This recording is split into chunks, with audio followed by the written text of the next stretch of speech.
Good evening to you, and welcome to the Parenting Versus Podcast.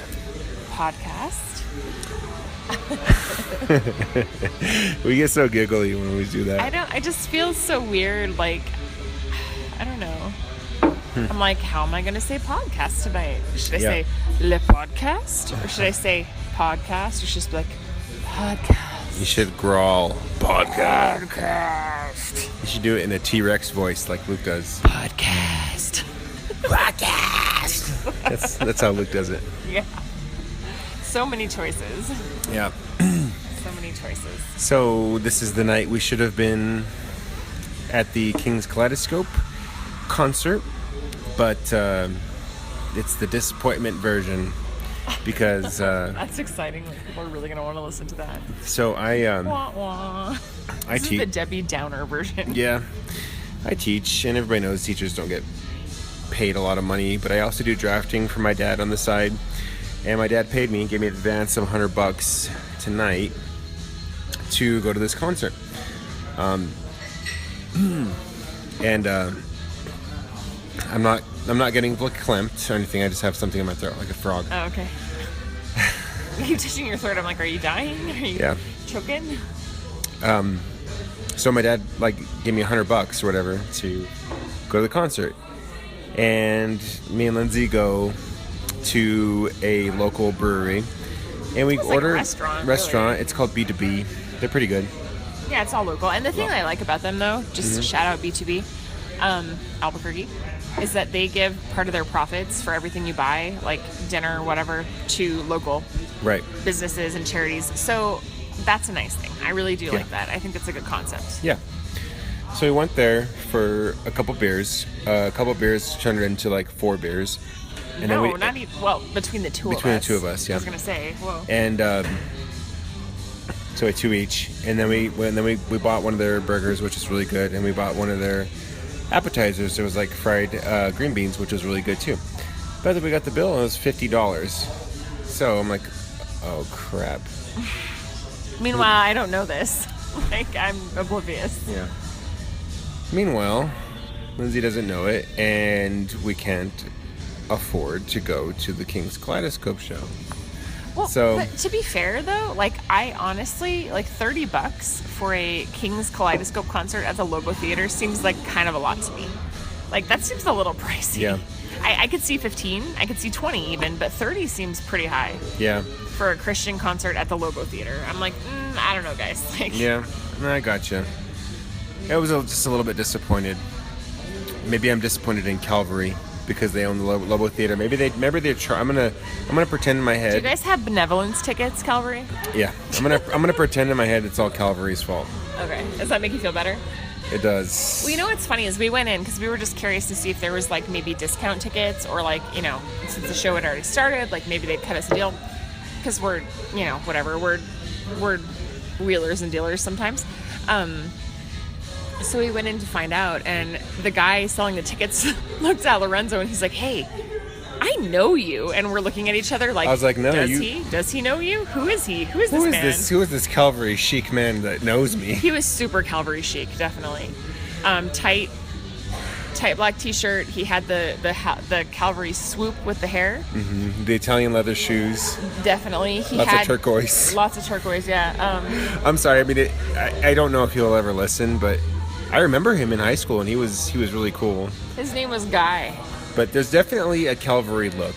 There's a look. Calvary chic. Look it up. No. They won't find anything if they look up Calvary chic. Yeah, well, I'm not going to drop names or anything. It's totally a look, isn't it? There's a look. There's a look. I don't know if it's just Calvary, but it's a look. I feel okay, so you remember how we used to talk about youth pastor chic? Mm-hmm. What that looked like in the 90s? Yeah. That was cool, t-shirt, and you had the bleach blonde tips, and you had the one earring maybe. Wait, did you say bleach blonde tits? Tips of your hair. Oh, because I was thinking about the super low-cut V-neck. Okay, don't be a creep. Don't be a creep. What? Don't be a creep. Man tits. That's fine, but don't be a creep. Because that's not what I'm looking at when I look at men. I'm not like, hey, show me your nipples. Okay. I was just thinking about the super low-cut V-neck. Yeah. So, no. But I think there was a youth pastor chic style in the 90s, and that's evolved into like a like a church. I don't know. I don't want to say hipster, but that's kind of what it is. Like, it's like a church hipster. But I think like a wholesome hipster. Wholesome hipster. There you go. That's what it is. What it is. Are you gonna tweet that or something? No, I gotta write that down because we're always thinking about like what do we name our podcast, and I can't, wholesome hipster. I think that's a good one. Okay. Cool, wholesome hipster. But that there's really a look. There's a look. It's like the V-neck t-shirts. You have tasteful tattoos that are strategically placed so that you look a little rough, but like rougher formed. Mm-hmm. Like you used to be a little rough, but when you found Jesus, like those tattoos now they make sense. Right. You know. You have some Hebrew tattooed on your arms now. Or maybe a whale. Yeah. And you're like, well, I just really like the story of Jonah. It's about redemption. Right. It's like you're into conversation. Oh man, I remember a girl called me out. I was like 21, 22. Was it me? It was before you. Ooh. Ooh. That's a bad Moving the table around. Sorry. Anyway, we were at the Frontier. It was after a night of drinking. Of course. Back in the day when I was a sinner. I'm no longer a sinner. I don't sin anymore. Newsflash, we're all sinners all the time. I'm not anymore. Oh, I'm sorry. Deal with it. You might want to take your saddle off that high horse that you're sitting on right now. I deal with it. Oh my goodness. So we were at Frontier, and I was into like hardcore music and Christian punk. Yeah. And we were talking about tattoos. Me and this girl, and then I think this guy used to know Jacob, who's now a DJ in LA. I guess he's a big deal. Right on, Jacob. Way to go.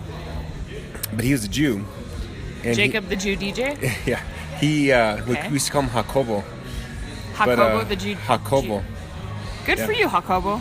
So proud of you. And he had tattoos and stuff, but it was kind of against his religion because the Jews can't get tattoos. When you have tattoos, you cannot be buried in a Jewish cemetery. It's against Jewish law. You cannot be buried in a Jewish cemetery if you have tattoos. Right. So Jacob's gonna have a hard time. But this was like. They also don't believe in cremation. This was 2005, 2006. So this is when hip hop started to get really good with Common and Kanye and. Excuse me. And. Side note. Okay. The golden age of hip hop was 1994. Okay, but this was another a second golden age. No. Kanye, Common, Jay-Z. Whoa. Nas. Whoa. Nas, I will give credibility to. Jay-Z, all right, fine. He was up and coming. Kanye, do not place him in the golden age of hip hop. He doesn't belong there. He had really good records in the early 2000s. Believe it or not. But that was not the golden age. I don't care if it's golden age or not. I'm just saying this was a good time in hip hop. All right. Well, all I'm saying is that get your hip hop facts straight. Well, I don't really give a darn about hip hop. This is why How dare you? This is why our podcast has an E for explicit because I just said darn. How dare you? Okay. Anyway, Jacob used to tell me about all these different all these different hip hop guys, right? So I took it in and I listened to these guys. But anyway, back to our conversation at the Frontier. I remember the girl. I don't know who she was, but I was telling her I want to get a tattoo. I want to get some Hebrew tattooed on my arm of a psalm. I want to get a psalm in Hebrew tattooed on my arm. And she slapped you. No, and she's like, dude, that is so sacrilegious and terrible for the Jewish faith. Do you know that Jews don't look at tattoo and a very negative tattoos is a very negative light? And I had no idea, but your body is a temple. She called me out. So I definitely had a tendency to go the Calvary chic way. Just saying. Yeah. But yeah. Anyway, that's what I was going to say about the Calvary chic and the concert. If I was going to be super cliche about tattoos, I would get a Me Without You lyric, probably. And I honestly probably still would. Catch for us the Foxes? No, not that one. I don't know what I would get exactly with We should listen to Me Without You on the way home. We should, because they're the best band ever. Yeah. Just saying. No, but their lyrics, it's pure poetry to my soul. And they're coming out with a new album, by the way. Because they're amazing all the time. And their last album was kind of strange-ish. Not strange, it was a departure. Yeah. But now I follow Me Without You on Twitter. I love that. And they were talking about how Aaron Weiss doesn't do the Twitter. Of course, that dude doesn't That even dude have he doesn't even have a phone. That dude is the most pure individual I have ever laid my eyes on. Okay, podcast alert, guys. If you would love to listen to a great podcast and you love Me Without You, the band, check out the Tooth and Nail podcast. What is it called? Tooth and Nail podcast. It's a Tooth and Nail podcast. It's like, Sure. I don't know. Search Tooth and Nail record company online and the word podcast, and Google will spit out something that means something. Anyway, they were talking about Aaron Weiss and how hardcore he is. Like, he's a really kind of strange individual. He like dumpster dives, and he doesn't eat meat unless it's going to go to waste, and then in which case he will eat the meat. But anyway, yeah. No, but you know what? I feel like that is somebody who has some convictions, who definitely lives by them. Mm-hmm. Whether you agree with him or not is one thing, but I mean, I can respect a guy who like has some strong convictions and actually lives by them instead of just hypocritically spews them to other people. No, Me Without You is the bomb diggity for show. Yeah, for show. For show. But yeah, I know if I was gonna get a tattoo, it would be something to do with Me Without You lyrics, because their lyrics are so stinking good. And side note, I would love all of their albums on vinyl. Period. The end. Vinyl is the shiznit. It is. And we have a record player. We need to pull that thing out. It's in our garage. Yeah. We need to clean our garage, actually. No. So, don't remind me. I feel better about not being at the King's Kaleidoscope show. I'm just saying. But okay, I was thinking about Christian concerts. And I remember when I was in middle school. Yeah, I was in middle school. I think I was like 8th or 7th grade. And I used to have a next door neighbor. And when you grew up in like the outskirts of Moriarty, a next door neighbor, that's like a half a mile away, right? Yeah. So my next door neighbor was this boy named Gary Hester. That is a creeper name. That's straight creeping. Like, man, maybe I shouldn't have said his last name. But anyway, his name was Gary. Gary, I'm sorry, but your name, you got a little creeptastic with your name. It's not your fault. It's not your fault, Gary. But I'm just saying, like, was obsessed. I don't know. He was obsessed with dirt bikes. He had dogs that would bark at me, and I was terrified of them. But he had an internet connection, a 56K modem, and America Online. Then we used to go in the chat rooms. Was it AOL? America Online, AOL. Did you hear the? Oh, of course we did. This was like 1996 or 1995. Holla. And we would go in the chat rooms and chat with people and all this other stuff.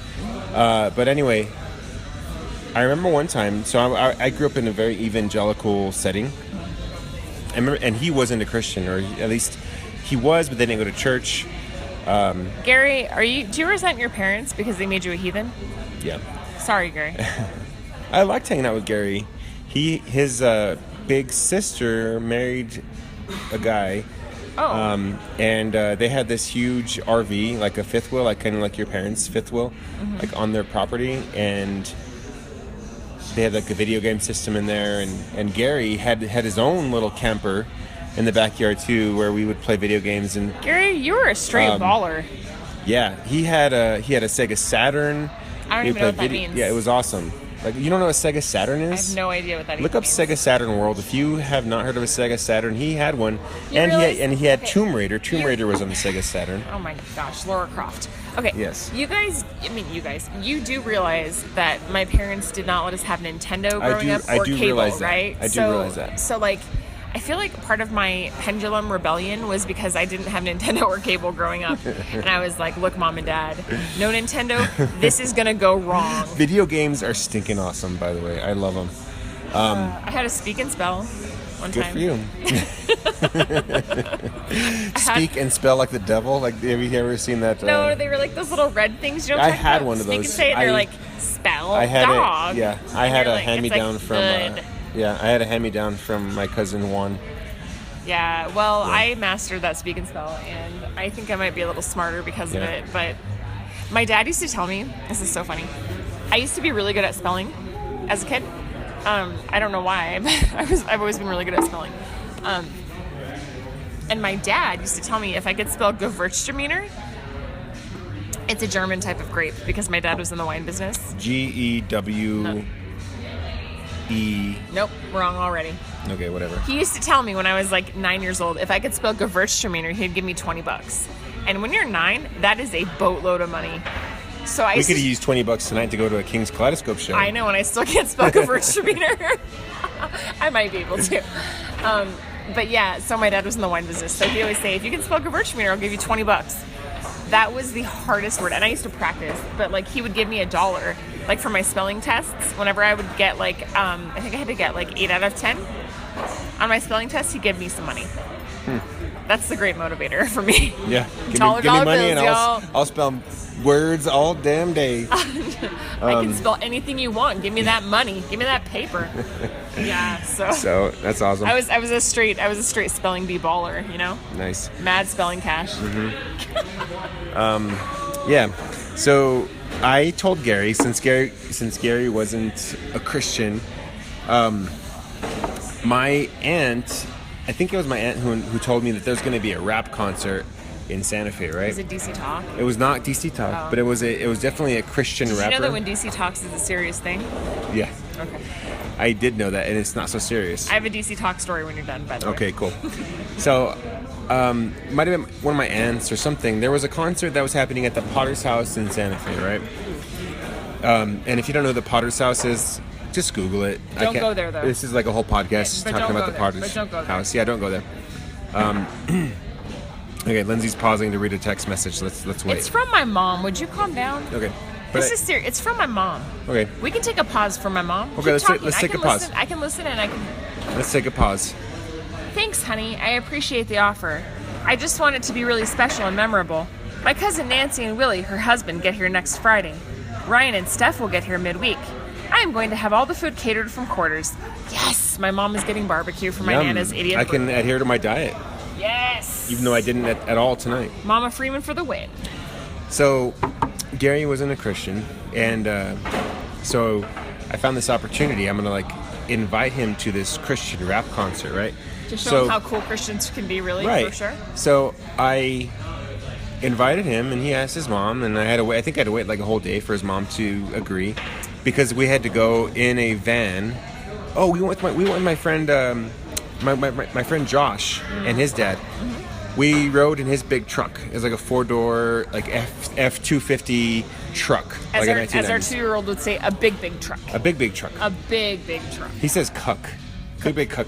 Big But by the way, a cuck, look it up. It's like a white supremacist term for somebody who's in a biracial marriage. So we are cucks, I guess. Okay, whoa. Okay. That should be censored. Let's not throw that language around on this podcast. Okay, whatever. It's No, it's a white supremacist. I don't want to thing. throw it around though. That's super disrespectful and it's super not okay with me. Okay, well, whatever. It's a white supremacist thing. I'm just pointing out that that's what it is. But I don't want to. Yeah.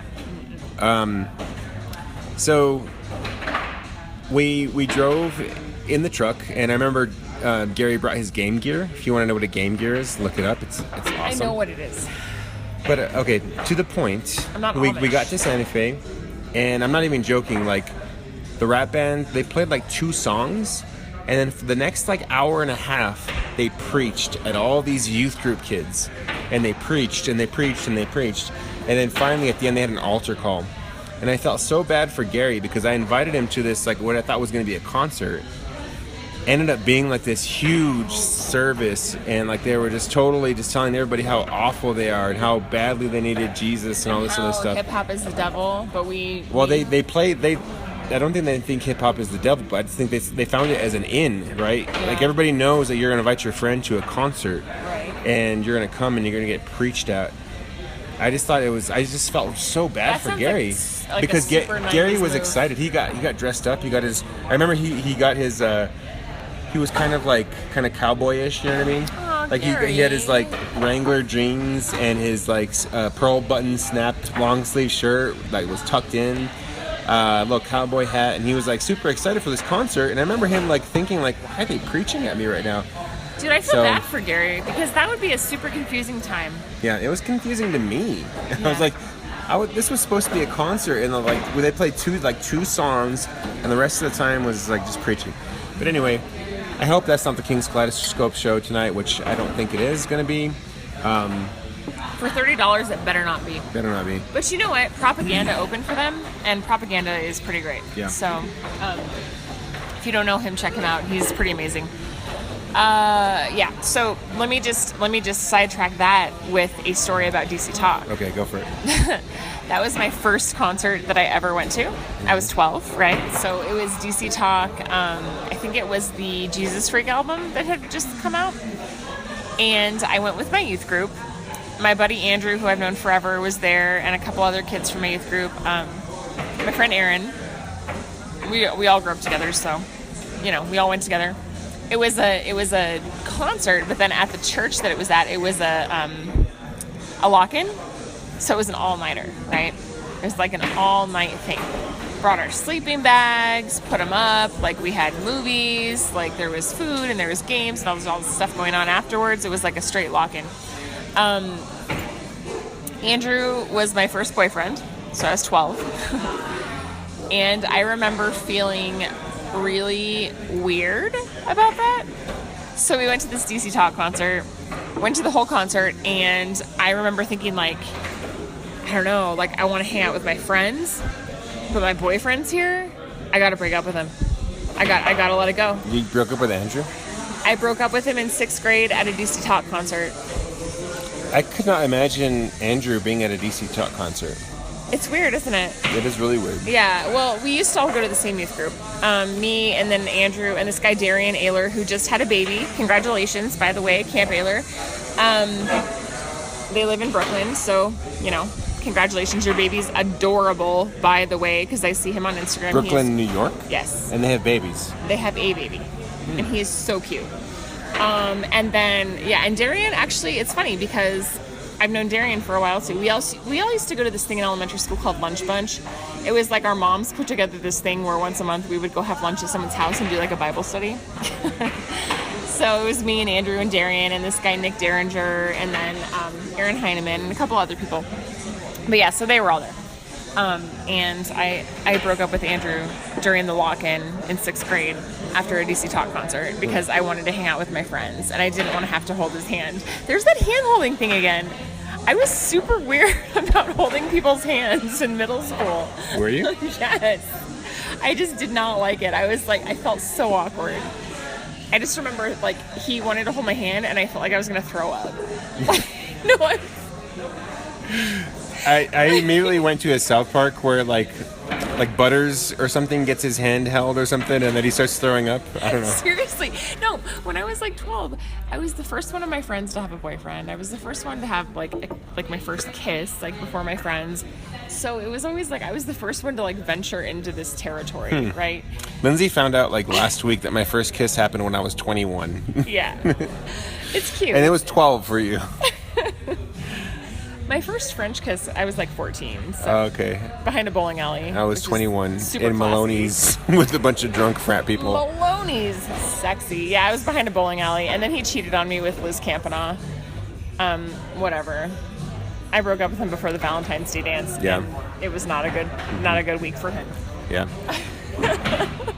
Well, good times. I remember I missed the DC Talk concert. I wonder if it was the same world tour. It probably was. Because, man, Jesus Freak. And Jesus Freak, I was like, whoa, these guys are like Nirvana. But they're hardcore. Oh, man, I'd have to worry about sinning like while I listened to them. Yeah. Yeah. I remember like getting into compact discs at the same time. I had 3 compact discs at the time. Can you quit saying that? What? Compact discs? That's what they were. It sounds so lame when you say it like that. I had 3 compact discs. Stop. And a calculator watch. Stop. So I had Michael W. Smith's greatest hits, DC Talk,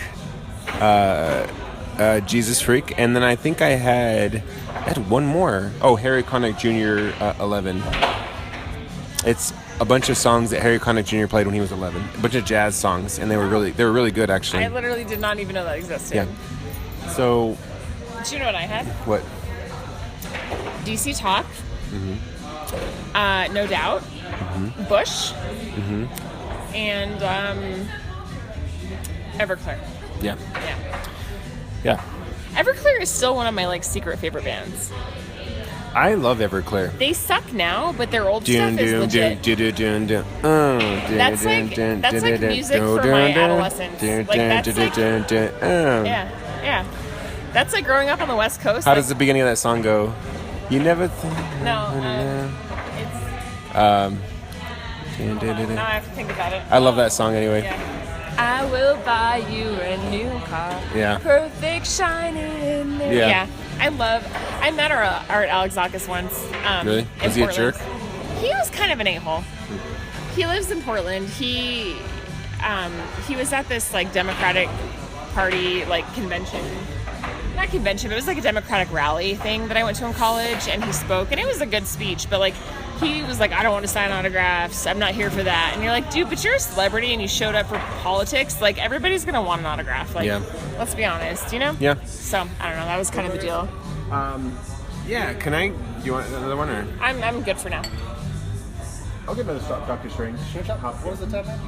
Lorenzo Dominguez? By the way, we're at Bose Brothers Brewery, downtown Albuquerque. Actually, I was just gonna pause too. Oh, well, that's okay. To go get a beer, but anyways, let's pause real quick to acknowledge a couple of artistic folks in our lives. How about that?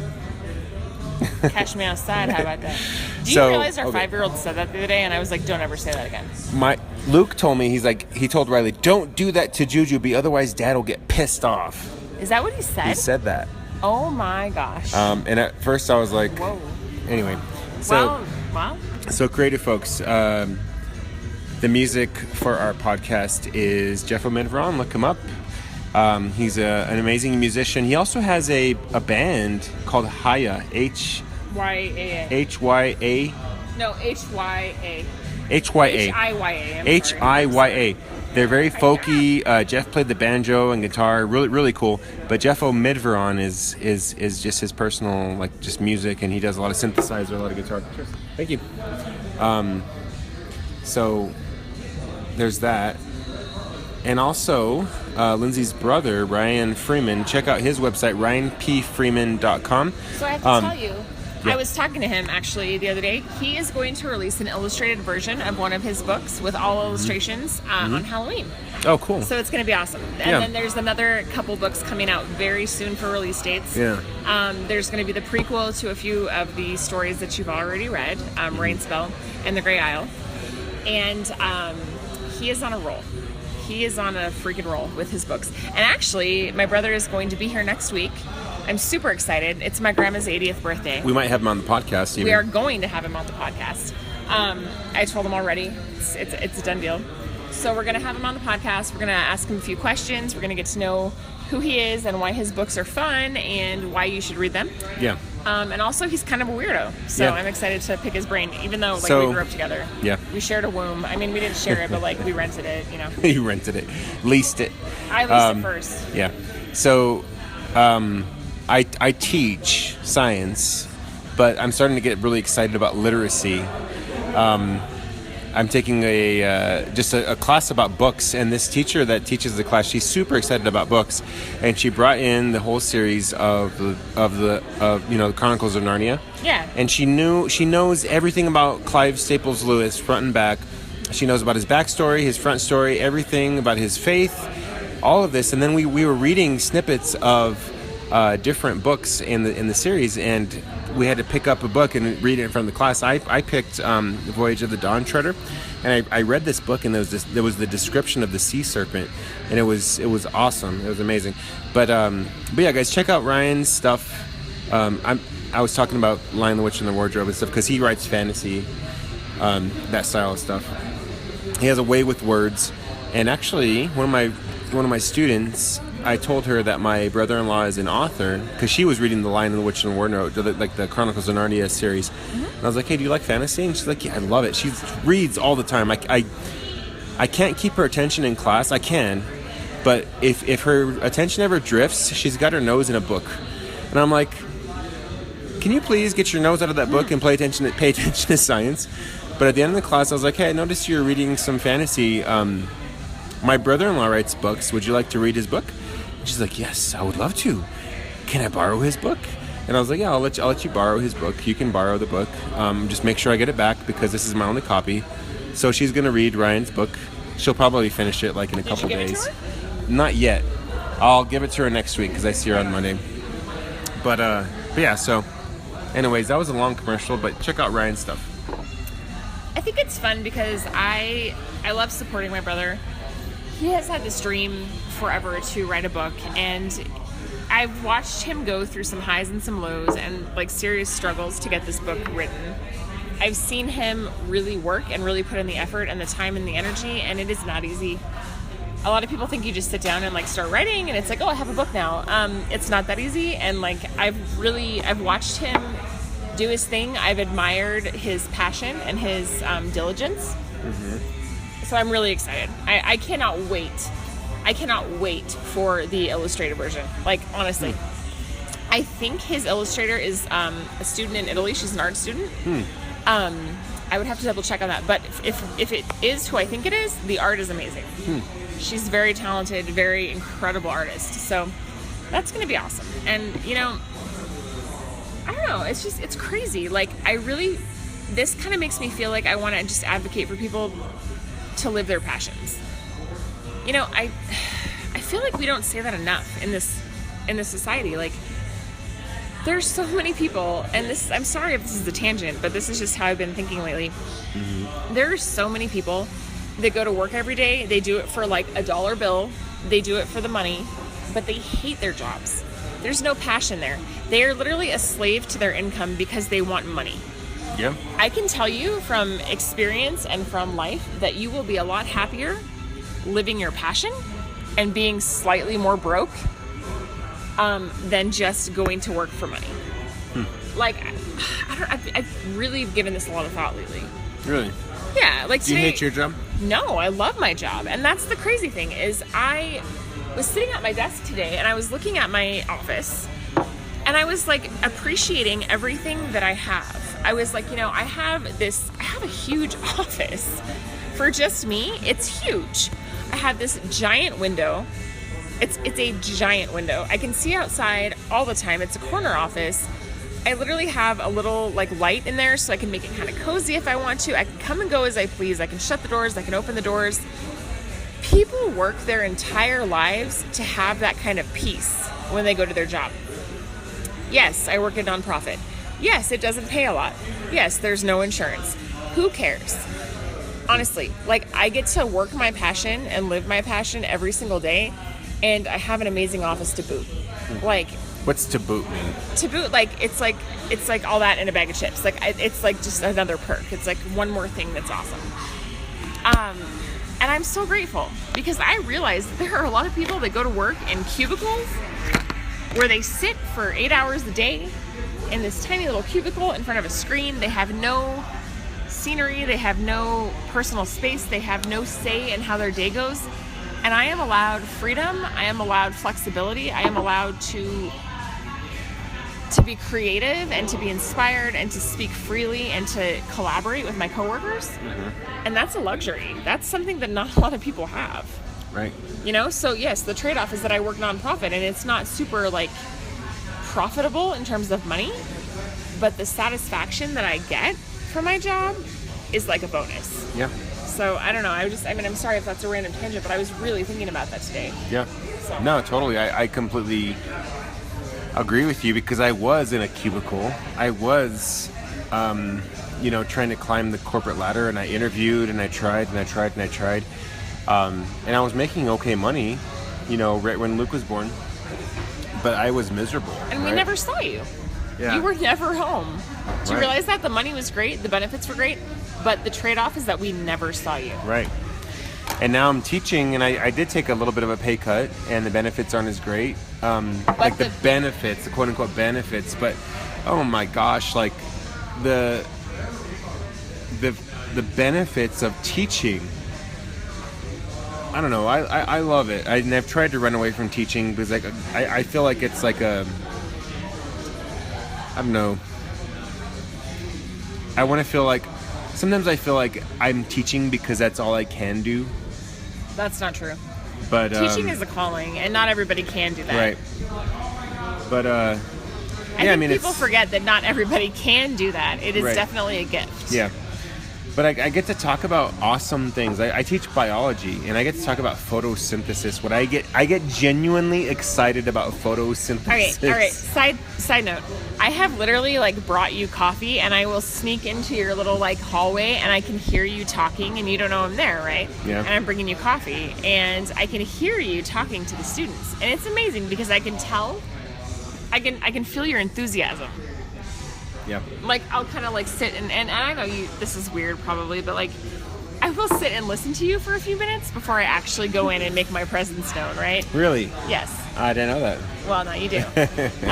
And it's great because I can hear your enthusiasm and I can see how much you care. I can see, but I think if I can feel that, I know the students can feel that. Well, it's good. It's good to know because it's truthful to me because I care about the students. I really do. And I also care about the subject. I just love talking about science. Well, the sad thing is that I think culturally we have made education a chore. Yeah. It shouldn't be a chore. It should be a passion. Yeah. We should be excited to learn.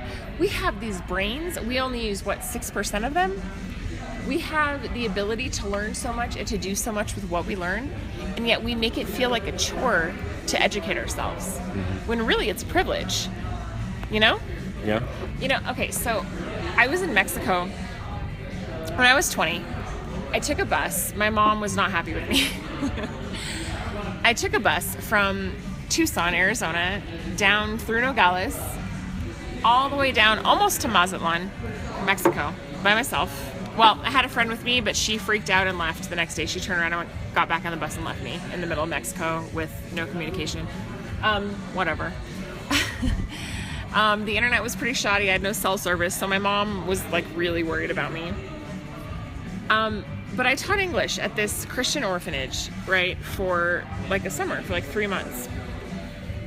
First of all, I made friends with this amazing lady who was like an 80-year-old woman. She was from Canada. Her name was Lori. She was there for like a year. She was doing a year stint, and her husband was like, if you feel like you need to do this, then do this. So she went to Mexico. She taught English for a year, and Lori was my bro. Like, Lori and I were buddies. Dude, me and this 80-year-old lady. I don't think I've ever heard of Lori. She's amazing. And if Have you ever told me about her? Maybe not. She's in my travel journals, and you can read about her. She was from Canada. Mm-hmm. We spent the entire summer together. We became friends. She took me around Mexico on the bus. She literally had it down. She taught me a lot. But it was crazy because it's summertime, right? And in the United States, kids are like, "Oh, summer, forget school. I'm gonna enjoy the summer. I don't want to be at school. School sucks." In Mexico, you tell kids you're teaching school in the summer, and they line up because they want to be a part of it. They show up because it's a privilege. Oh wow! It's something that they are excited to do. They realize that it's a privilege, and they want to be there because they realize that it's an opportunity. Oh yeah. So I taught English for 3 months in Mexico, in Alamos, it's kind of by Hermosillo. It's in Sonora, the state of Sonora. Probably not safe to go there by bus now, but it was amazing. And it was just crazy to see these kids so eager to learn. Yeah. It just made my heart like melt. See, and when you're in Mexico, you're excited about an education. When you're in the United States, you go bananas over the new iPhone. Did you watch the keynote? No, I did not. So I am so obsessed with technology. I watched the keynote because it has something to do with science. Okay. It also has something to do with consumerism and the economy and all sort of stuff. Fair enough. But these are devices. We record on our iPhone. Right. Everybody is asking me like, "Oh my gosh, what kind of mic do you guys record on?" I'm like, "It's our iPhone." Yeah. And yes, mind you, we do have podcast mics, but we don't use them. We have podcast mics, and I tested them out. And my iPhone mic, I did. Oh, I didn't know it. Sorry. Anyways, maybe when Ryan's here, I'll bust out the mics. That way we can have 2 at a time. You should, yeah. But anyway, people are like, "Oh man, like the sound quality is really good. What do you guys record on?" I'm like, "An iPhone." So technology is awesome. Like, don't get me wrong. But the keynote happened on Thursday. No, it was on Tuesday. and Apple revealed all of its new technology, right? They're going to release, so before the keynote, I mean, available right now, right this very moment, iPhone 7 is the newest iPhone you can get right now, right? But they announced they're going to have the iPhone 8, which is going to have like a glass back, it's going to have fast charging, wireless charging. It's going to have a little bit of better processor, a little bit of a better camera, a couple of better features. And they're going to have the iPhone X is their best phone that they're going to have. It's going to be a smaller phone, but it's going to have more screen space. Has no more home button. That And kind of disturbs me. I don't know if I can handle that. no home button at all. But So how do you get home? you swipe up. Weird. You swipe up. And if you want to get to your apps, you swipe halfway. So, I mean, I can talk iPhones all day. I know everything about the new I love iPhone. you, but please don't. I know, I'm not going to. But here's what as I was watching the keynote, as I'm looking at my phone right now, look at it. It's nice, isn't it? Yes, it is. It's really nice. Like, and I've had this phone for 2 years. But the new iPhone 10 or X is $1,000 starting. That's a mortgage. It's $1,000. That's a mortgage. People are going to buy it, and they're gonna wait in line, and they're gonna buy this thing. Because people don't understand the value of money. Yeah. But me, I mean, I would buy this thing. I would wait in line and I would buy it. Me, because I like technology, and I would. But I've been thinking about it. I'm like, I'm not going to. I like my phone. I'm still getting a lot out of this thing. You know what I mean? Yeah. I like my phone. So, I feel like Apple lies to us and makes us feel like we are not getting any more usefulness once a new model comes out. You said that word, usefulness. Yeah. That's an economic term. Yeah. It's called utility. I know. So the first iPhone that came out gave us a lot more utility than like our flip phones we had, right? Because not only could you send text and make phone calls, but you could take pictures. You could send an email on your phone. Like, oh my gosh, you can send an email on your phone. I remember like the BlackBerry hype actually. I remember BlackBerry hype was there, but Yeah. but iPhone was like so like to a different level. Like it had a touch screen. Well, it definitely established a fan base. You had a computer in your hand. It was like a loyal brand. And people knew that. You had a computer in your hand. So the first iPhone, your level of utility, like look up the word utility on Google, and you'll get, I mean, not you, but like our listeners. Look up utility on Google, and you'll notice like the first iPhone, utility jump from your flip phone or even your BlackBerry, like a huge jump, right? Mm-hmm. And then incrementally, like iPhone 3, 3GS, 4, 4S, 5, 5S, 6, 6S over right now, 7, like incrementally, like bits of utility, right? What? You have really pretty eyes. No, I do not. You do. I have ugly brown poop eyes. Poop eyes? No. Yeah. They're like chocolate. They're like diamond chestnuts. Thanks. All right, listeners, we gotta go. This is the first time my wife has admired me in a little bit, so just kidding.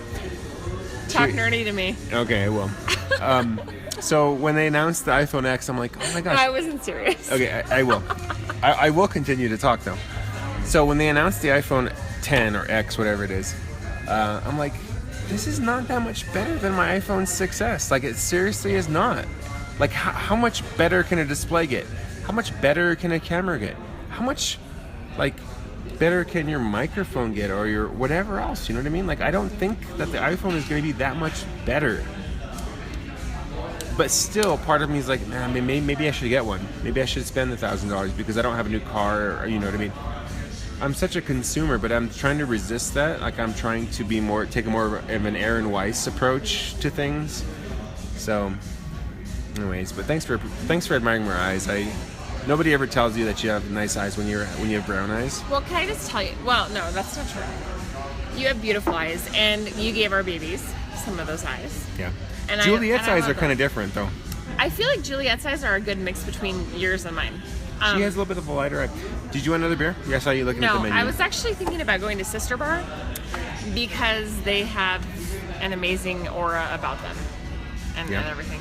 They're just my favorite place, honestly. Let's be straight up. We can go there for a few minutes and tell my parents that the praise and worship band we saw was awesome.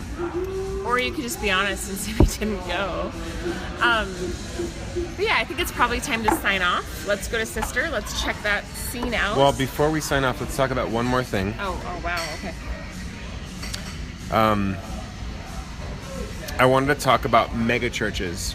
Oh wow, this is a heavy topic, and I don't know if this is like. Well, it's not super heavy. It's not a passing comment. This is like an entire podcast worth of information. No, I just wanted to say one comment. Like, Right. I was telling Lindsay a little bit earlier how I was really humbled. Like, I hate using the Christianese buzzwords, but Well, humbled is not. Okay, go ahead. okay, I was humbled. Okay.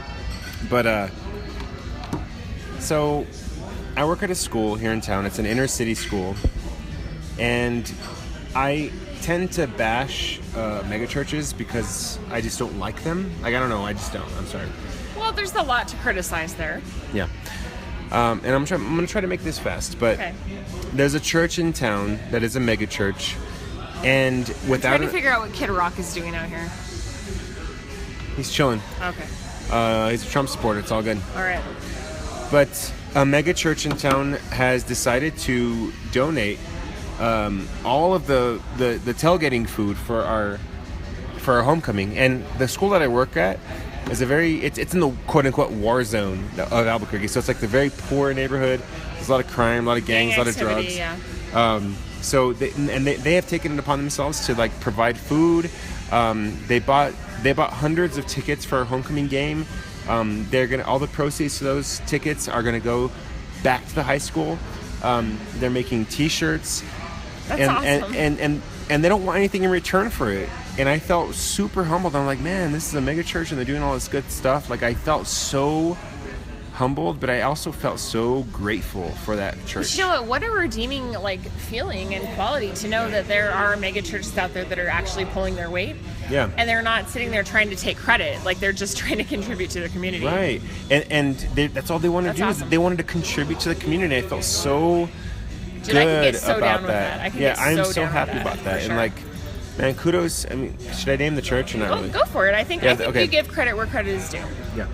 They're called Copper Point Church here in town. And kudos to Copper Point Church because they're doing a good thing. I don't know the church. I don't know the pastor. I don't go to the church, but just like the offshoot like impact they're going to have on me as a teacher and also like especially the students. Like, I think it's great. Yeah. So no, I definitely think what they're doing is admirable, and the fact that they are not advertising and asking for credit is a very nice gesture. It's really cool that they're like, you know what, we're doing this because we want to be a part of our community. So yeah, right on. I agree. So was it a good podcast? I hope so. Yeah. Sorry about the background noise, but now it's time for me to ramble, and I'm going to ramble. No, I'm not going to ramble. We are going to Sister Bar here in town, but next podcast maybe we'll have Ryan on. Maybe we'll have one before then. Yeah, who knows? But who knows? See what happens. So it's been a good night, and we actually turned this night around. It was kind of disappointing, but I feel like we are on the track to making it a better night. So I think so. all right, well, All right, cheers guys. to you. Cheers to you. Peace out. Have a great night.